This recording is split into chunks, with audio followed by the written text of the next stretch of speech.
what happens when a woman actually becomes pregnant. What should be the next step? Everything healthy है, no infections, thyroid ठीक है, sugar ठीक है, बाकी history आपकी देखनी होती है। प्रेगनेंसी में कोई भी किसी भी टाइप की स्पॉटिंग होती है तो डॉक्टर को बताना बहुत ज़रूरी होता ही होता है। Any kind of pain is not normal, any kind of spotting bleeding is not normal, वो चाहे किसी भी ट्राइमेस्टर में हो, इग्नोर नहीं करना है। That's what I said, it is a red flag, it's a warning.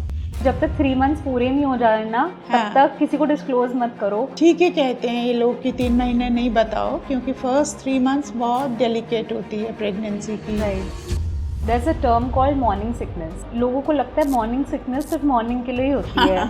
ऐसा नहीं है, ऐसा नहीं है। ऐसा नहीं है। What should be the ideal weight gain that a woman should have throughout their pregnancy? Suppose it is around 50 kg और समथिंग, तो उनको हम कहते हैं 10 से 12 किलो ज़रूरी है। Okay. A woman's mental health actually affects the baby in her womb.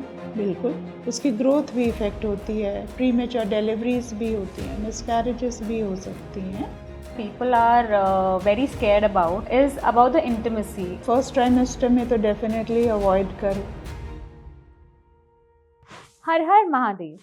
Hi guys, my name is Preeti और मैं स्वैग से नहीं फैक्ट से करती हूँ आप सभी का स्वागत on your very own the witty Preeti show. I really hope कि आप सबने मेरा पार्ट 1 तो ज़रूर देखा होगा।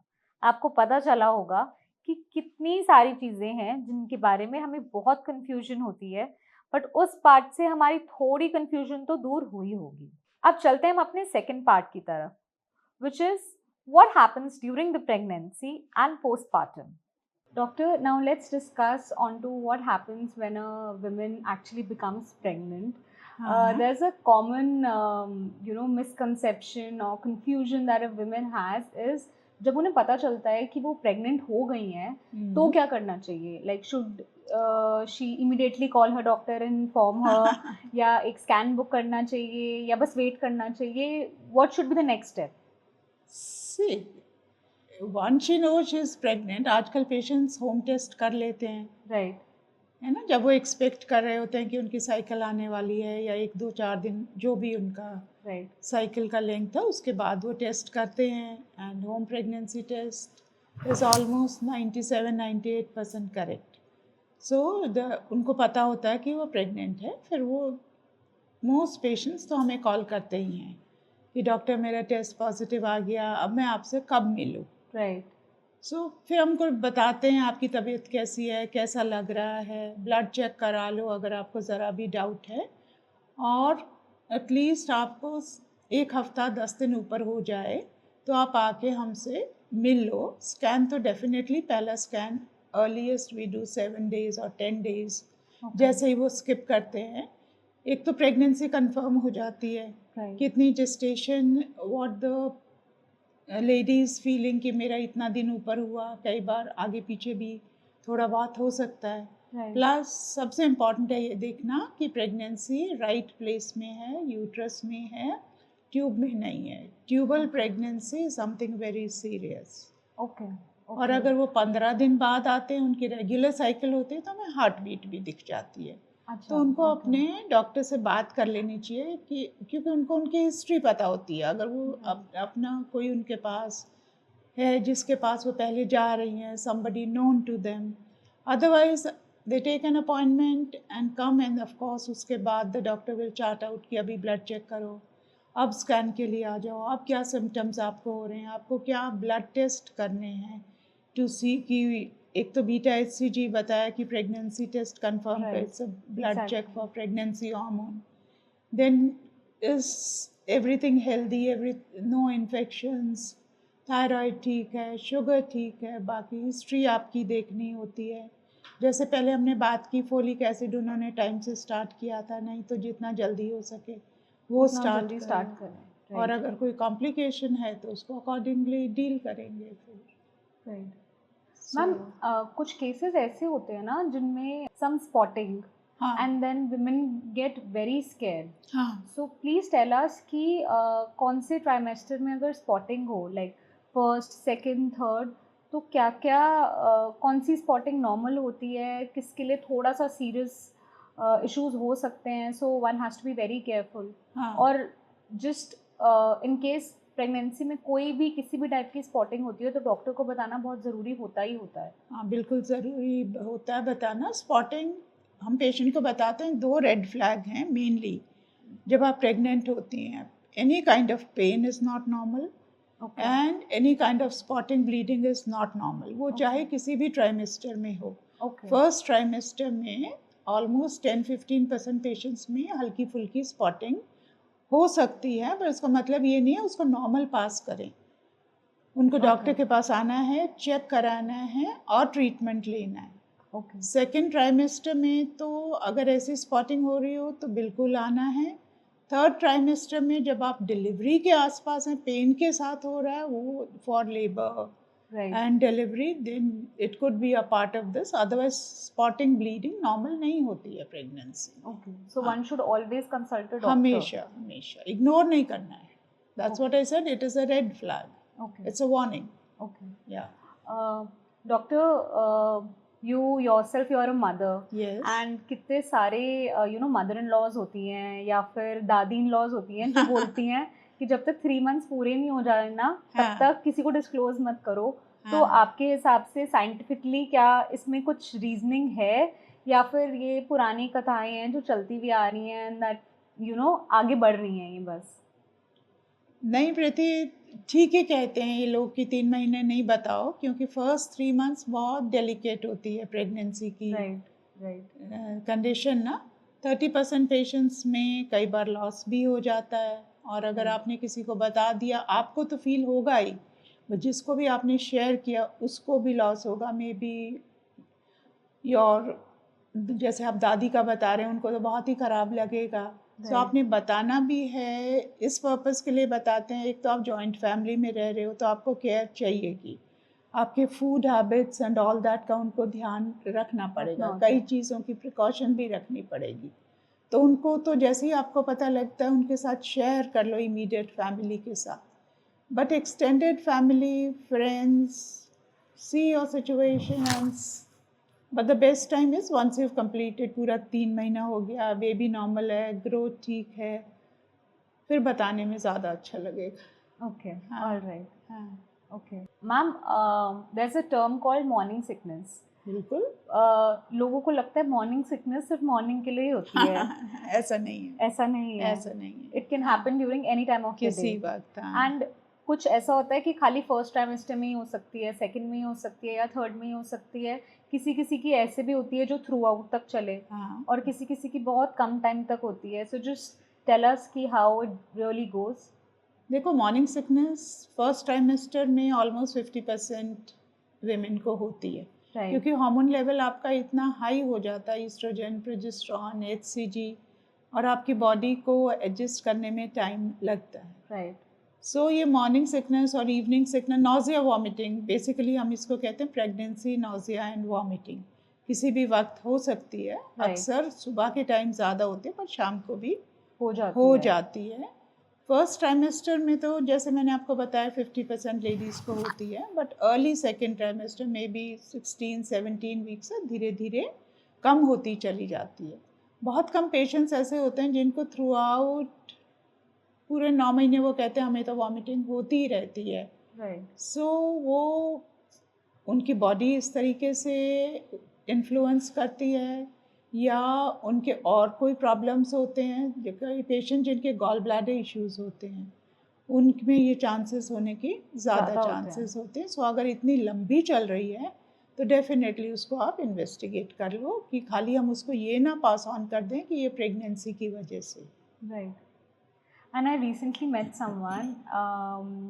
She's expecting, हाँ, and she told me, यार मुझे तो ना nausea हो रहा है ना vomiting हो रही है, मुझे कोई symptoms ऐसे differently लग ही नहीं रहे हैं. Is everything okay with me? हाँ। So do you think even if you don't have any symptoms, it's absolutely fine? It depends on body to body. Yes, जैसे आपने कहा बॉडी टू बॉडी डिपेंड करता है। मॉर्निंग सिकनेस मैंने भी अभी आपको कहा कि 50% पेशेंट्स में ही होता है, बाकी पेशेंट्स को तो पता ही नहीं चलता, और वो अपने आप को ऐसे ही डाउट करते रहते हैं, जैसे आप कह रहे हो कि हो नहीं रहा, Right. या मेरे में कोई बेबी ग्रो नहीं कर रहा, क्या Right. गड़बड़ है, मुझे ऐसा क्यों नहीं हो रहा, मेरी फ्रेंड ने कहा उसको तो इतना होता था। होता था. Right. सो नॉर्मल होता है, बट आप चेक ज़रूर करवा लो कि सब ठीक है। Okay. हाँ। Okay. Ma'am, it's a saying that now that you're pregnant, you have to eat for two. Okay. So how much do you believe that? Do a lady really need to eat for two people? या फिर कुछ basic चीज़ें हैं जो nutritional value पूरी करने के लिए उनको कंज्यूम करना बहुत ज़रूरी है एंड कुछ चीज़ें अवॉइड भी कर सकते हैं. देखो, ईट फॉर टू तो बिल्कुल मिथ है. ओके. Normal Right. पेशेंट्स को हम कहते हैं कि फर्स्ट ट्राइमेस्टर में तो आपको एक्स्ट्रा खाने की ज़रूरत नहीं है. आप, और डिपेंड करता है कि पेशेंट ओवरवेट है, आइडियल बॉडी वेट है, अंडरवेट है. सो अकॉर्डिंगली हम और डाइटिशियन मिलके आपको एक कैलोरी इनटेक बता देते हैं कि आपको फर्स्ट ट्राइमेस्टर में पर एक्स्ट्रा खाने की ज़रूरत नहीं है. सेकेंड ट्राइमेस्टर में अनदर 200-300 कैलोरीज ऐड करनी है. और थर्ड ट्राइमेस्टर में और 300-400 कैलोरीज ऐड करनी है. बट ये एक बिल्कुल बैलेंस डाइट होनी चाहिए जिसमें 50% 60% पार्ट तो आपके कार्बोहाइड्रेट सीरियल से आएगा. Right. Protein will be about 30%. And then fats and vitamins and all that. So वो according, but no unhealthy foods you should be taking. और मना जो होता है, जैसे बेसिकली हम लोग कहते हैं कि आप पाइनएप्पल अवॉइड करो, रॉ पपाया अवॉइड करो, right, any kind of preservatives avoid करो. These are not healthy things during pregnancy. Of course any kind of unnecessary medication, main thing तो वही होता है. Any kind of X rays, any kind of chemicals, ये सब तो बिल्कुल अवॉइड करो. Okay.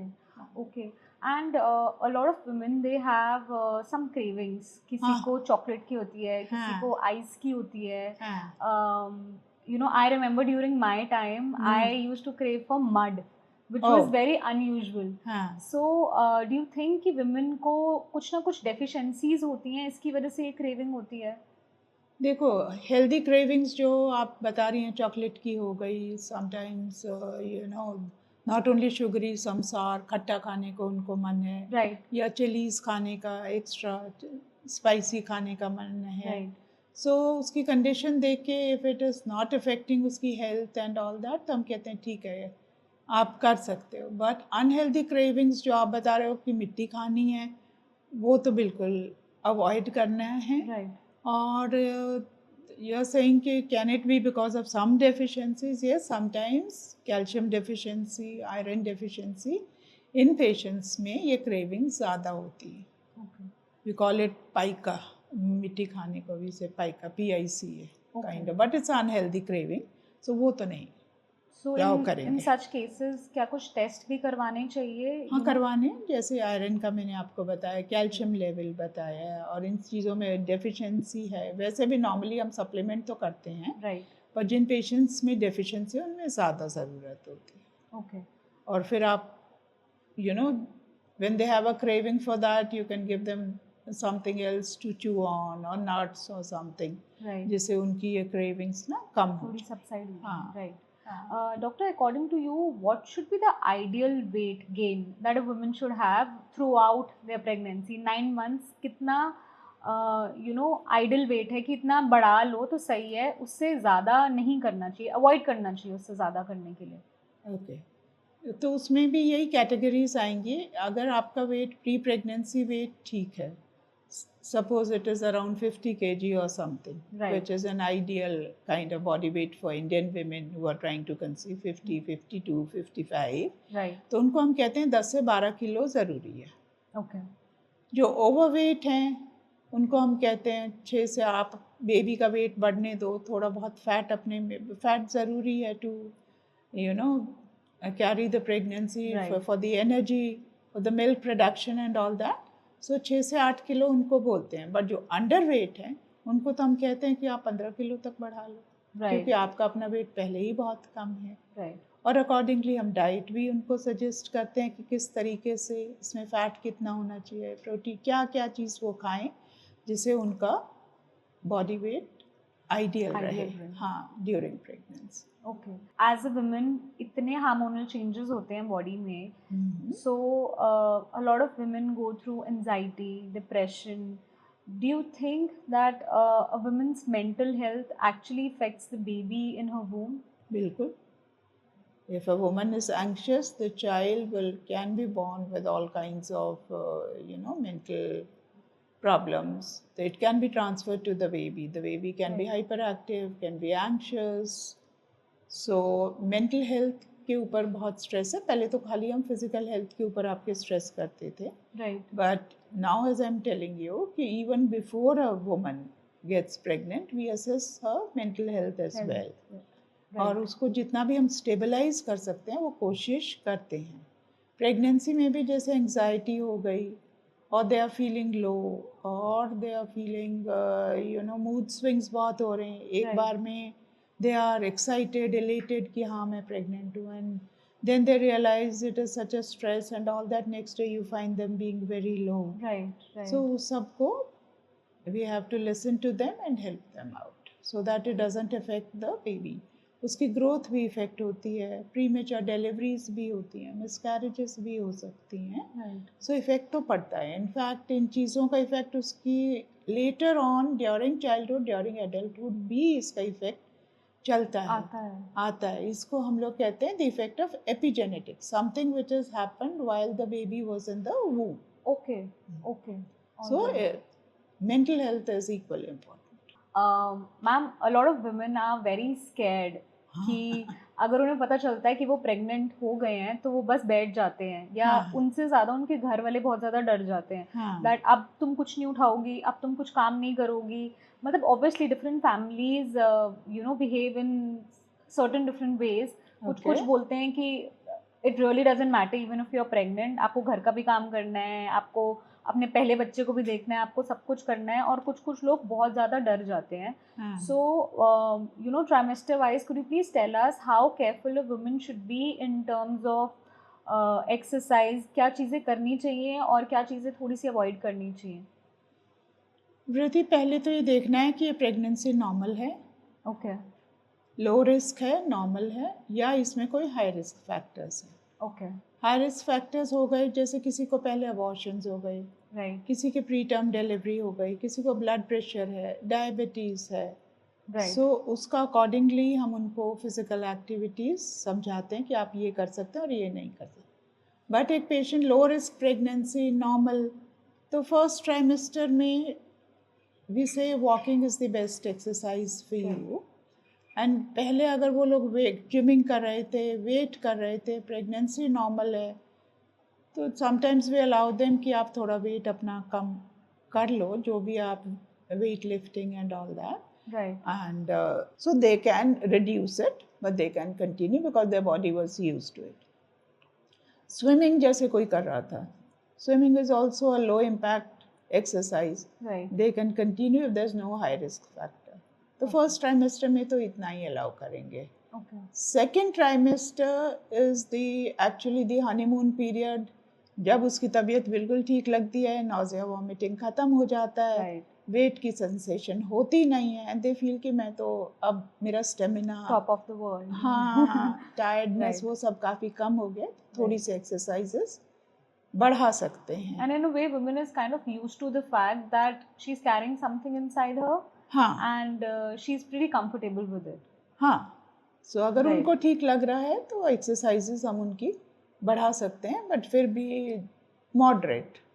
Prenatal yoga and all can be prenatal included. Yoga is very important because वो आपको, it's not only physical kind of thing, it helps you mentally, relaxation, stress, helps the body and the mind to connect. Right. So this is a very ancient kind of Practice science that has been and followed. practice which is हमारी country से ही originate हुआ है. Right. तो ये तो हम definitely advocate करते हैं, and even the Western world is now Adapting following it, it. yes. Yes. So prenatal yoga, all 3 trimesters, but जो भी आप करो, see to it that there's no pressure on the tummy. Okay. जो भी posture आप adopt कर रहे हो बैठने का, make yourself comfortable when Right. you are doing all Right. this. Okay. Yeah. Ma'am, थोड़े से अलग अलग फैमिलीज की yet again थोड़ी सी बिलीव्स होती हैं that when a woman is pregnant she should not go to a cremation ground. Okay. तो आपको लगता है कि इसके पीछे कुछ लॉजिक है, या फिर again it depends on family to family? So it does depend on family to family. देखो बहुत क्लोज आपके किसी में ये मिसफॉर्चून हो गई है राइट और आपका जाना ज़रूरी है और आप कोप अप कर सकते हैं। क्योंकि बहुत ही क्लोज फैमिली में अगर कुछ ऐसा हुआ है, some people are not able to face it, तो आप Right. अवॉइड करो। सो अगेन देखना है, बट ऐसा नहीं है कि उससे कुछ हो जाएगा, but of course it is a very sad situation. Right So depends psychologically how strong you are, okay and decision according to मतलब person to person लेना पड़ेगा। ओके पर हमारी तरफ से ऐसा नहीं है कि आप बिल्कुल नहीं जा सकते। Culturally, personally, these Okay. are informed decisions. and how about the solar eclipse? उसका भी बहुत बोलते Again, हैं. that is a myth. Okay. Yeah. Okay. Because I remember during my time there were round about 3 or 4 solar eclipses. Solar eclipse. And you know, I used to sit still. कुछ खाती नहीं थी मैं उस time पे, सोती नहीं थी, मतलब I used to be like wide awake and I be like extremely careful हाँ, because that's what my family told me. या बट इसकी कोई साइंटिफिक बेसिस नहीं मिली है ओके कि एक्लिप्स में आप बाहर नहीं निकलोगे, इससे किसी को कुछ हो गया है। ठीक Right. है, culturally of course it is advisable कि नहीं, आप ज़रूरी नहीं है तो आप बाहर क्यों जा रहे हो, right but there is no science behind it. Okay या Okay. There's one more thing that people are very scared about. A lot of times they just shy away asking this question, even from their doctors, is about the intimacy. Okay, You know how intimacy plays a major role when a person is expecting, when it can be done and when it should be avoided. Okay. देखो again वृति, your doctors decision, Right. वो आपको बताएंगे safe है या नहीं safe है। High risk situations, जिस पेशेंट में कभी ब्लीडिंग हुई है, मिसकैरेजेस हुई हैं और कोई इशू है, Right. उनमें फर्स्ट ट्राइमेस्टर में तो डेफिनेटली अवॉइड करो। सेकेंड ट्राइमेस्टर में if it's a low lying placenta लगता है कि फिर ब्लीडिंग हो जाएगी, Right. उनमें अवॉइड करो। बट नॉर्मल पेशेंट्स में we tell them it is okay, but you should be gentle, it shouldn't be too prolonged, and Right. posture, of course you have to see what posture is comfortable for you, not pressing on the tummy and all that. Okay. Yeah, but it is not कि नहीं नहीं बिल्कुल नहीं हो सकता, ऐसा नहीं। Okay. And how about the third trimester? The third trimester also same thing, but it becomes still more discomfort for the woman. Again, she has to see what posture. But you, not that you can put stress on your partner for no reason. Okay. It's not कि it is absolutely bad, ऐसा नहीं। Okay, all right. There's also one thing that people are very scared about. I remember मैं तो बहुत ज़्यादा डरती थी बहुत सारी चीज़ों को लेके, you know, with maybe some pain killers या कोई भी मेडिसिन या कोई भी क्रीम, तो क्या क्या चीज़ें according to you should be avoided and क्या चीज़ें बहुत normal हैं कि you know हम ले सकते हैं. It's okay, not every time you have to call your doctor and ask her each and everything. सी वो तो वृत्ति ठीक रहता है, अगर आपको कुछ भी लग रहा है अपने आप ना ही लो, सेल्फ ट्रीटमेंट ना करो तो बेटर है। Okay. मुझे तो ये लगता है कि पेशेंट अगर पूछ ले तो ज़्यादा विदाउट better है। हेजिटेशन तो बेटर है। इवन अगर उसको क्रोसिन भी लेनी है, पेन किलर में देखो हम खाली क्रोसिन देते हैं, हम वॉबरन और डायनापार और ये सब चीज़ें अवॉइड करते हैं। And antibiotics. Unnecessary antibiotics unless उसको यूरिन इन्फेक्शन हो रहा है। Right. यू हैव टू सी कि बेनिफिट है या इसमें रिस्क है, तो पूछ लेना बेहतर है। एक ब्लैंकेट स्टेटमेंट नहीं दे सकते। What they can take is of course supplements, calcium, vitamins, वो सब चीज़ें वो अपने से ले सकते हैं, बट किसी भी चीज़ में डाउट हो तो better to ask your doctor. High risk pregnancy actually क्या होती है? When is the time when a woman should be extremely careful, just leave everything aside and just do the bed rest? देखो bed rest की तो ऐसी conditions होती हैं, suppose blood pressure बहुत ज़्यादा है, Right. उसे we keep them on medicines, but at the same time we say bed rest would be better. Patient जिनके पहले अबॉर्शंस हुए हैं, पेशेंट जिनकी सर्विक्स लूज है, हम स्टिच लगा देते हैं, पेशेंट्स जैसे प्लेसेंटा है जिसकी ऑफ एंड ऑन ब्लीडिंग होती रहती है, Right. ट्विंस हैं, patients who have conceived at a later age 40 years IVF के बाद, सो हाई रिस्क फैक्टर्स सारे असेस करने के बाद अगर उनको बेड रेस्ट से they are able to carry the pregnancy, at least वो अपना 32-34 वीक्स तो निकालें। राइट उससे पहले तो बहुत ही प्रीटर्म हो जाएगा। राइट और फर्स्ट ट्राइमेस्टर में होता है कि जिसके पहले फर्स्ट ट्राइमेस्टर में मिसकैरेज, उसी टाइम सबसे ज़्यादा मिसकैरेज रेट होता है। तो उस टाइम हम कहते हैं बी केयरफुल, मतलब slow down. Okay absolute bed rest इतना नहीं बोलते हैं जैसे हम पहले बोलते थे। वी डू एडवाइज देम कि नॉर्मल एक्टिविटी आप कर सकते हो, बट नथिंग एक्सेसिव। मैम ऐसा भी होता है कि अगर हाई रिस्क प्रेगनेंसी आपकी रही है, चाहे कोई भी ट्राइमेस्टर में हो, तो आपका सी सेक ही होएगा, नॉर्मल हो ही नहीं सकता। देखो, चांसेस सिजेरियन सेक्शन के हाई रिस्क प्रेगनेंसी में डेफिनेटली ज़्यादा होते हैं, बाकी बिल्कुल नहीं हो सकता ऐसा नहीं है। Decision will be based on your preference and your doctor's decision. So ऐसे generalize नहीं कर सकते कि सब high risk pregnancy का, suppose it is a twin pregnancy, suppose it's a breech, right suppose the woman has had many miscarriages before, या IVF pregnancy है, वो chance नहीं लेना मांगते हैं, राइट या elderly age में हुआ है। राइट बट जहाँ पे ऐसे कोई और वजह नहीं है तो आप सोच सकते हो कि vaginal, but under perfect conditions in the hospital if you are going for, not कि आप होम डिलीवरी करा रहे हो जी, चलो जी घर में करा, ऐसा नहीं है।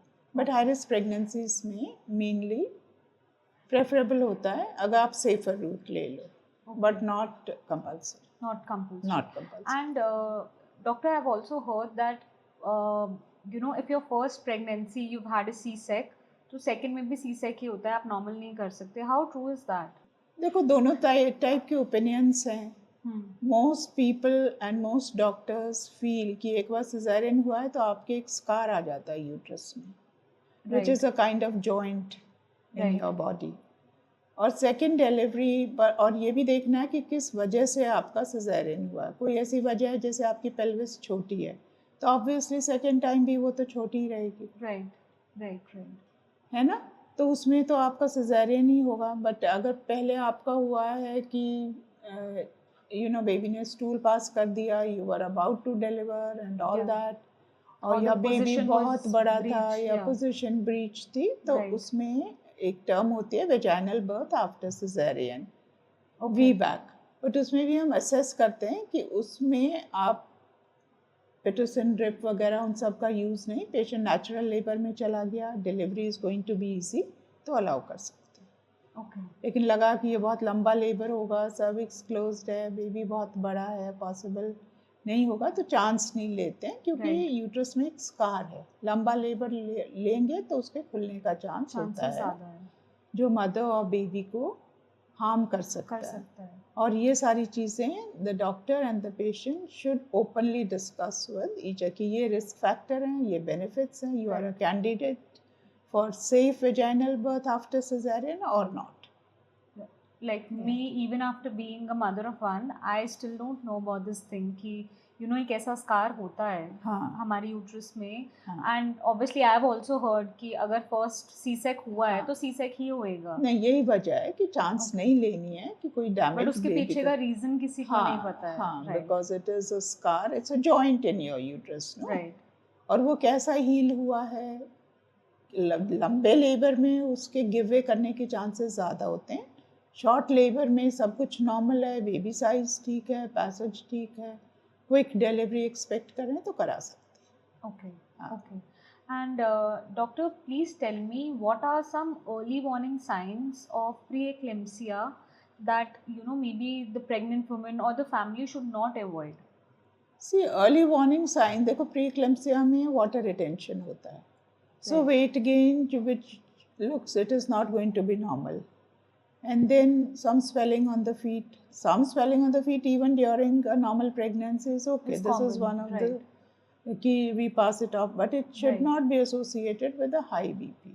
Okay. So सबसे पहले आपका लगता है वाटर रिटेंशन होने से स्वेलिंग आ रही है, या वेट जितना बढ़ना चाहिए उससे ज़्यादा बढ़ रहा है, या आप गए चेकअप के लिए and your blood pressure is on the higher side, so these are all signs of preeclampsia. उस जब तक नहीं वेट करते हैं कि वो लेट preeclampsia हो जाए कि उसमें आपको उसके और भी side effects on all your systems it starts. That's too late. Okay. Yeah. Okay. Doctor, just like preeclampsia being very common these days, Mhm. वैसे ही placenta previa या हाँ. low placenta, it is हाँ. also very common. I हाँ. remember I had it during my Yes, time. you had So it. please tell us what all precautions that needs to be followed if a person has low placenta or placenta previa. देखो placenta previa में the placenta is in the lower part of the uterus which is the weaker part of the uterus Right. and the chances of bleeding are more. Right. So you should not be doing some strenuous exercise or strenuous work. Right. और spotting होती है या कुछ होता है तो immediately आपको अपने डॉक्टर को बताना चाहिए. should be aware of it, and obviously intimacy also has to take a back seat. Ma'am, pregnancy is the most beautiful part. Yes. But with that comes the tension of the labor pain. And delivery. So please tell us, and this is for all the women who've not been pregnant, who are maybe pregnant right now, or maybe they're trying to conceive, what exactly is labor pain? Labor pains is a kind of, जब आपका देखो 80% women deliver around the date जो हम उनको देते हैं 40 weeks की. Right. And हम उनको बता देते हैं कि लेबर पेन्स कैसे होते हैं. एक तो ट्रू पेन होता है, एक फॉल्स पेन होता है. Towards the end of the pregnancy after 36 weeks gas इधर उधर इंट्रैप हो जाते हैं because of such a big uterus. And रात को मेनली दे स्टार्ट कि मुझे क्रैम्पिंग हो रही है, एंड मॉर्निंग में when they go to the washroom that cramping goes. So that is a false pain. False pains कभी भी आ जाते हैं, उनकी कोई फ्रीक्वेंसी रेगुलर नहीं है, कुछ इंटेंस, कभी तेज़ हुआ कभी हल्का हुआ. पर ट्रू पेन में क्या होता है, पेन बैक से स्टार्ट होता है, फ्रंट की तरफ आता है. पहले सपोज 20 मिनट में आया, 25 मिनट में आया, हल्का सा लगा कि कुछ हो रहा है, तो उसकी फ्रीक्वेंसी भी कम होती जाती है, इंटेंसिटी बढ़ती जाती है. और वो रेगुलर कॉन्ट्रैक्शंस होती हैं कि पहले अगर 25-30 मिनट में आ रहा है, 20 मिनट में आ रहा है, 15 मिनट में आ रहा है, 10 मिनट में आ रहा है. So those are true pains. So it's whether it's a false pain और ट्रू पेन, हम पेशेंट्स को पहले समझा देते हैं.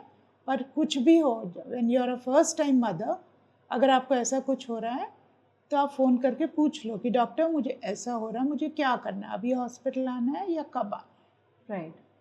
Right. Okay. And just in case a woman just does not have any labor pain. Like I remember during my time मुझे labor pain हुआ ही नहीं था. So in that case कौन-कौन से different ways हैं जिससे labor pain induce किया जाता है? तरीके होते हैं. We can give you medicines.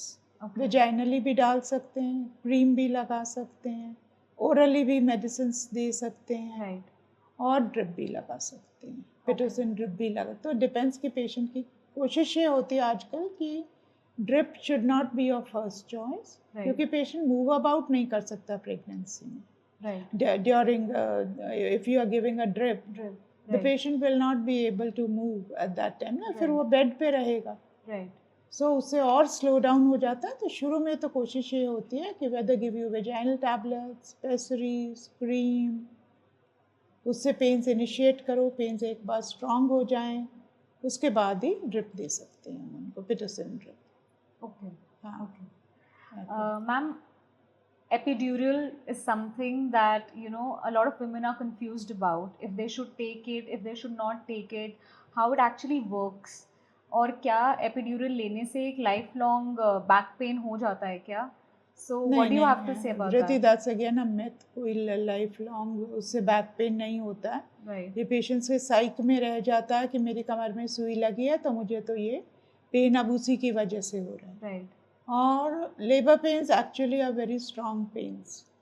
Epidural is very helpful and we recommend कि patient, why do you want to go through so much unless it's a very very fast kind of a delivery. Patient आपके पास उस time आई है when she is almost going to deliver, then we don't give epidural. But otherwise it takes first time भी आपके 12-15 घंटे लग जाते हैं.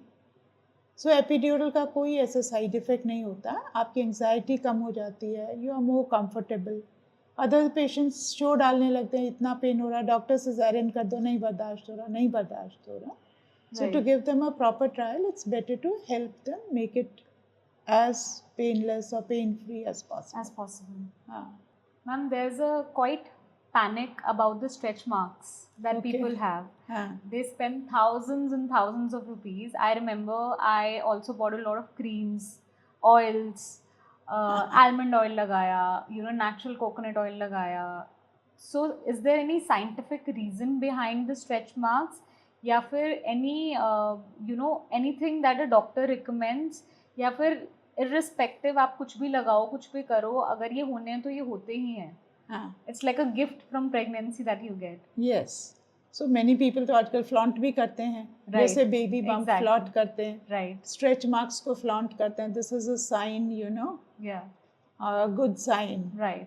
So देखो आपकी स्किन पे डिपेंड करता है. स्ट्रेच मार्क्स मोस्टली सब विमेन को होते हैं, बट कितने होते हैं आपकी स्किन की सॉफ्टनेस और स्ट्रेचेबिलिटी पे डिपेंड करता है. Right. अगर आपकी स्किन में ज़्यादा फाइब्रस टिश्यू है, इलास्टिसिटी कम है, तो स्ट्रेच मार्क्स ज़्यादा होंगे.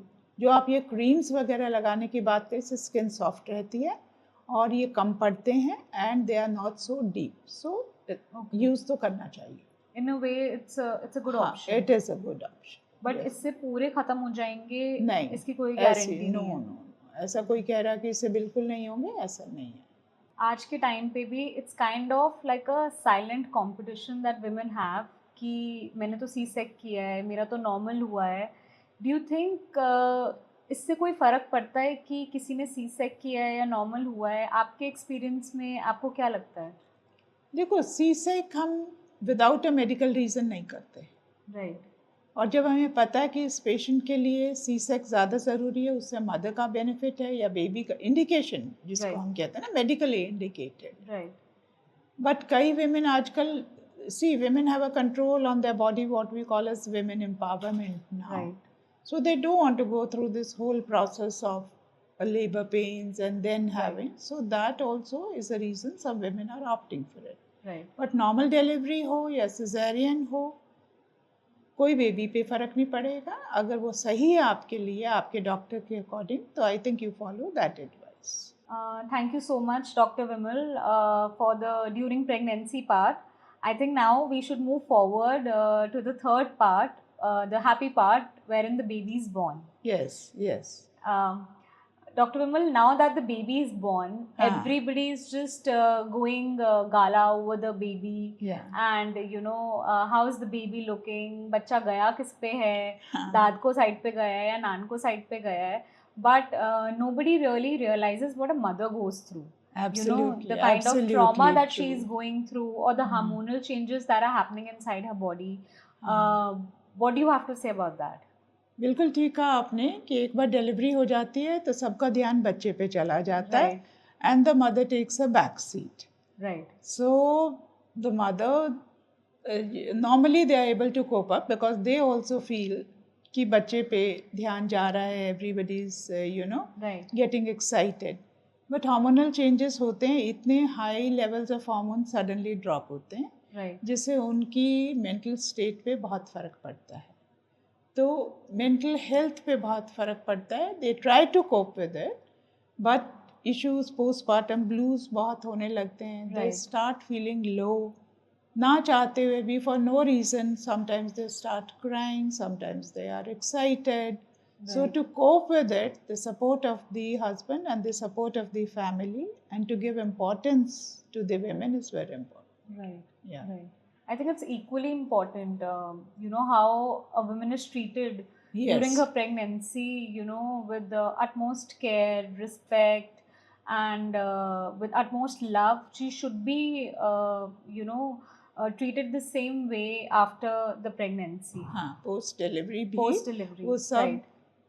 उतने ही केयर उनको, उससे भी इनफैक्ट मैं ये कहूँगी उससे भी ज़्यादा केयर उनको चाहिए, क्योंकि जो फिज़िकल पेन्स हैं, चाहे वो नॉर्मल डिलीवरी हुई है या सिजेरियन हुआ है, pain of course will be there, the tiredness will be there along with the excitement and all that. Right. And sleeplessness हो जाएगी, she'll be stressed out how to you know, this new, it's an absolutely new world for phase, her. yes, right, So how she's right. going to cope with it? तो इसमें सबका support बहुत ज़रूरी है.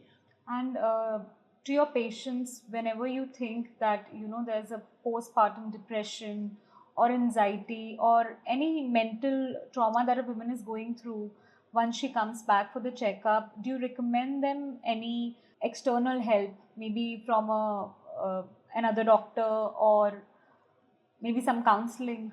या देखो, डिप्रेशन इतना common नहीं है, बट यस 5-10% पेशेंट्स में हो जाता है. And depression is a serious kind of an issue. उससे Right. ज़्यादा कॉमन होता है आपका पोस्टपार्टम ब्लूज, Right. जो इमीडिएटली डिलीवरी के बाद शुरू हो जाता है क्योंकि हार्मोन्स एकदम ड्रॉप होते हैं. Right. तो और नया फेज उनकी लाइफ में आता है. उन्होंने एक्सपेक्ट भी नहीं किया होगा कि 24/7 they have to be on the job and there Right. Sleep Right. will be really disturbed.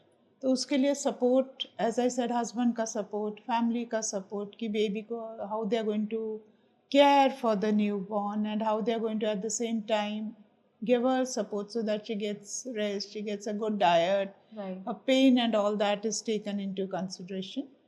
Anxiety of course is there, but usually वो भी बिना medicines के, with psychological counseling or counseling by the obstetrician really helps.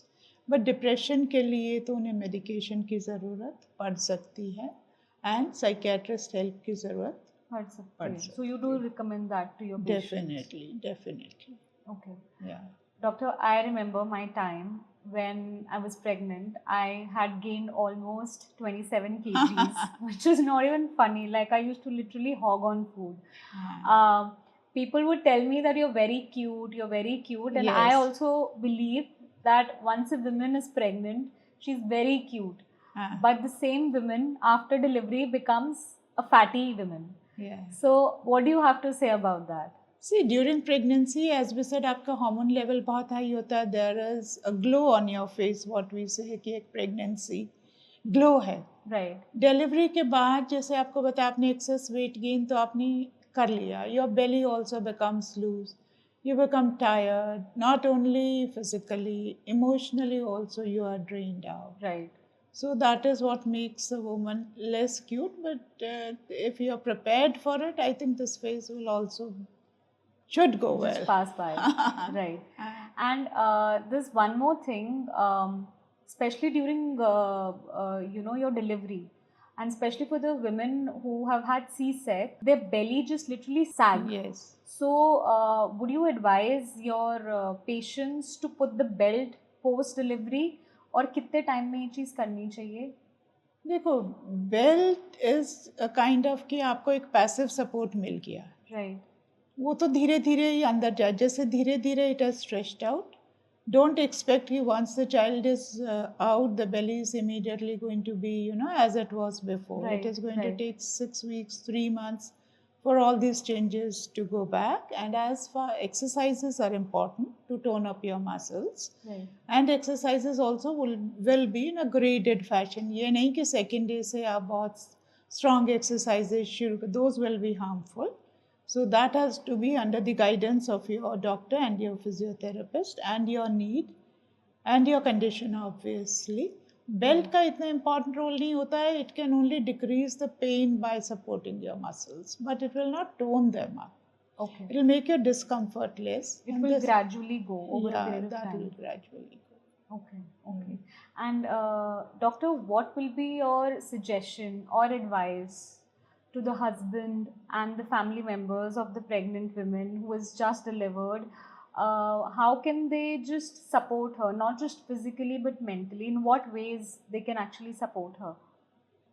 देखो, पहले तो उनको खुद ही समझना है कि ये फेज है, इसमें क्या क्या चेंजेस आते हैं. Like the mother in law would know, और the mother would obviously know what she has been through. Right. So those changes would remain the same with this young mother who's just delivered. So जो mainly उनका खाने का, mental health का ध्यान रखना है, and of course the physical health, the support that they need. Support system is very important. Very important. Right. And that gives them emotional make them emotional strong so that they can deal with these postpartum blues. उनको पता है कि family मेरे साथ है, I'm not alone.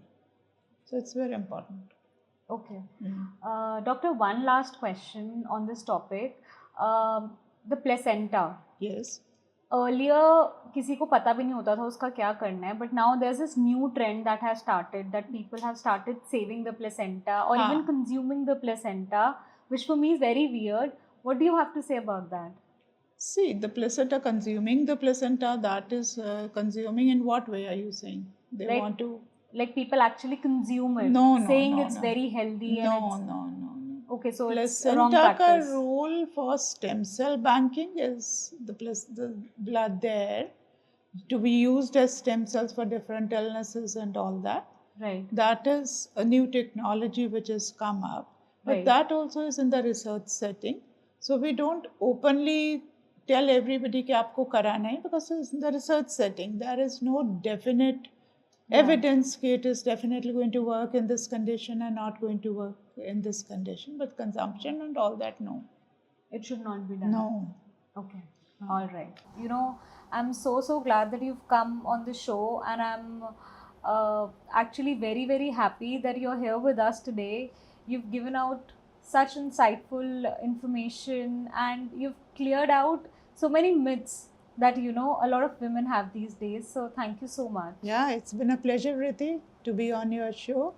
And I hope it helps people, whatever little questions they had in mind, and if it can help them, I would be really happy. Perfect. Thank Yeah. you.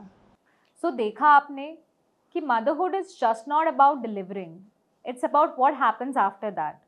What all things a woman goes through is not only her job to understand.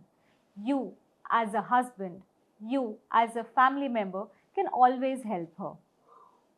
अगर आपने ये पूरा episode अभी तक देखा है, so thank you so much. I really hope that this episode brings you lots and lots of knowledge. Thank you so much. Until next time, bye.